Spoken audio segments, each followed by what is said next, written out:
Hi everybody, it's Cookie Lou here in Arizona. I'm coming to you today with another article that I think might interest some of you about our environmental protection.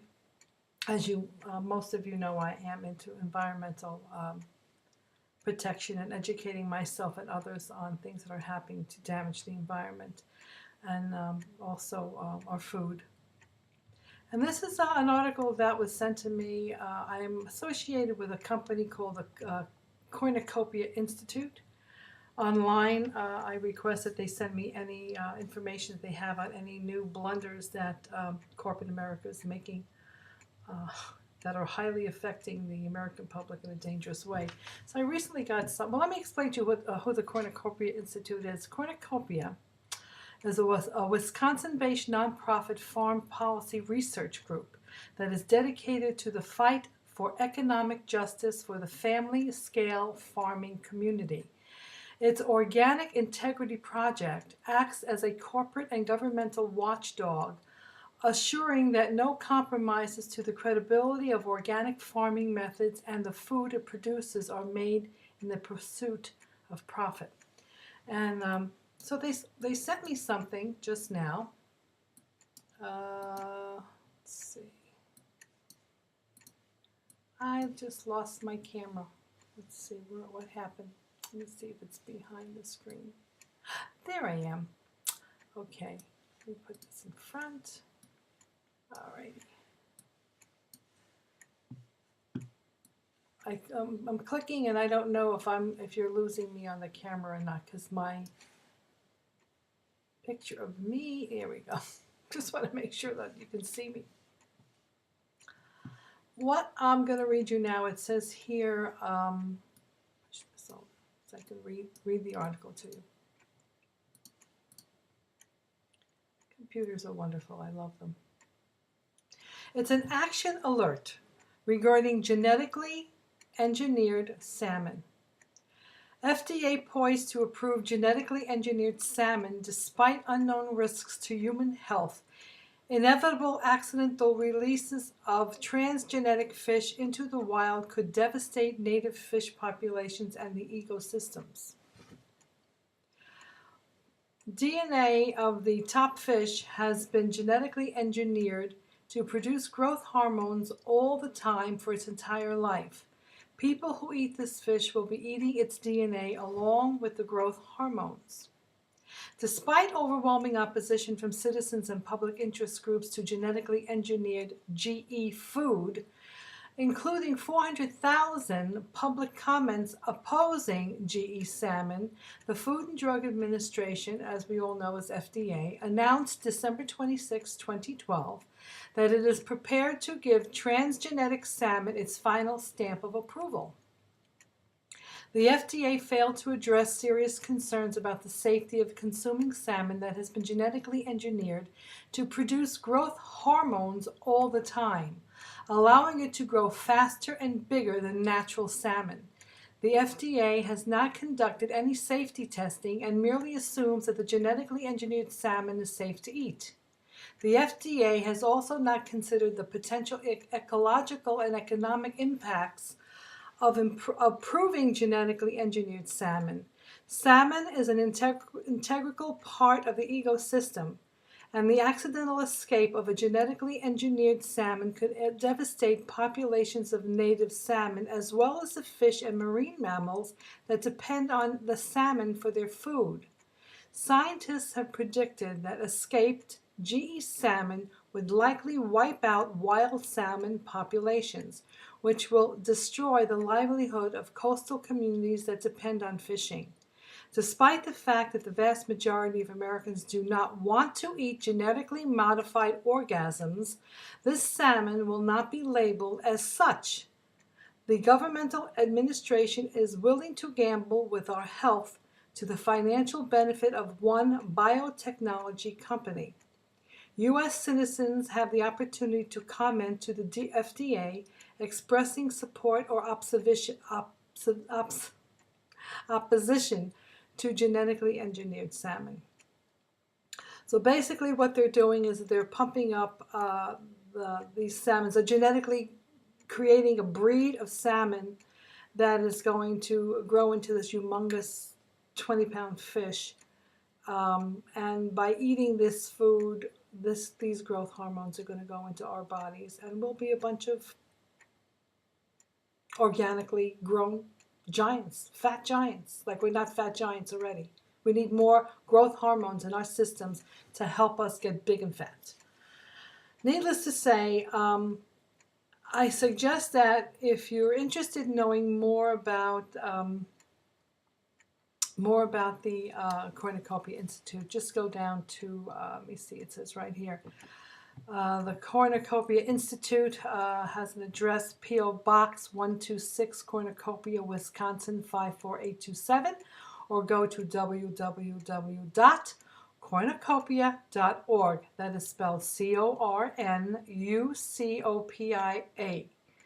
CORN as in Nancy, UCOPIA.org. They also give you on this article different sites you can click onto for the House of Representatives and the Senate. They would like you to do some additional action. If you would like to do more, you can contact the representative and the House of Representatives and the Senate. They do give you, would like you to either mail a comment, or you can just electronically send your comment by clicking on the link that they include in the article here. If you wanted to mail your comment, you could mail it to Division of Dockets Management, HFA-305, Food and Drug Administration, 5630 Fishers Lane, FISHERS Lane, room 1061, Rockville, Maryland, MD. That's Maryland, right? 20852 is the zip on that. So that's the instructions if you wanted to mail a letter to the FDA direct, or click on the link that they give you. And it's frustrating. I have to say it's frustrating. Every time I turn around, the government is allowing these corporations to totally destroy our food systems. I have seen films on how they raise beef, how they handle the chickens for food, poultry for food, and how they treat chickens for gathering eggs, and it is absolutely disgusting, and I don't understand how it is allowed. How the inhumane treatment of animals so that we can have meat on the table or eggs on the table is putting me into a situation where I'm trying very defiantly to turn into a vegan. I know it's a very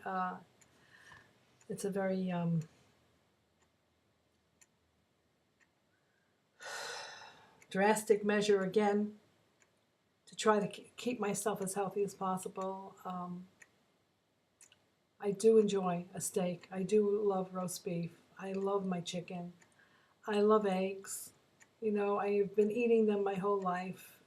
It's part of our society. We should not have to not be able to eat these foods. But I really feel that the people that are farming and raising these animals for human consumption have got to straighten out their act. There has to be, the FDA, Food and Drug Administration, that's their job, to go to these farms and these chicken houses and to say, hey, you can't do this. You can't stick pitchforks into a cow to move it along. You cannot use, make them stand in their feces until their ankles rot away and they collapse, and then they pick them up with these bulldozers and they push them alive with bulldozers. When they kill a pig for slaughter, they take this gun and they shoot this bolt, an 8-inch bolt through their brain, which will drop them to the ground, and then they go into this convulsion. It's disgusting to watch a pig have to suffer with that. Little chickies, that we all had a little chickie at Easter time. Do you know, people, what they do to little male chickens? They throw them alive in a vat that grinds them up, and then they make dog food out of them. I mean, this is inhumane treatment of animals. This is like Nazi Germany all over again. It's Auschwitz all over again. Only instead of it being people, it is animals. And I love animals, as you all know, and I just feel that something has got to be done to regulate the way these farms and these slaughterhouses treat the animals. I know that they're raised for food, and I know a lot of people think, well, an animal is not a human being. It's more important for us to eat a steak and to have our meat and eggs on the table than it is to worry about how an animal is raised. I mean, what do you care how it's killed? The dead is dead, right? Well, no, it's not the way I look at it. I feel that people can humanely raise animals the way they were supposed to when they had the mom and pop farms where they had the cows out on the grass and the fields grazing away, naturally getting to a size where they were now selectable for slaughter.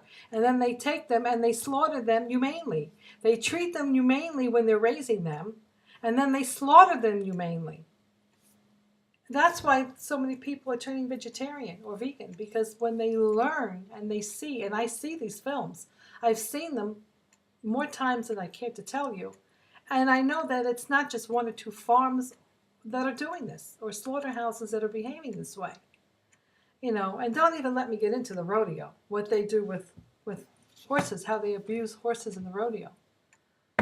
You know, if anybody knows why a bucking bronco bucks, ask Lucille.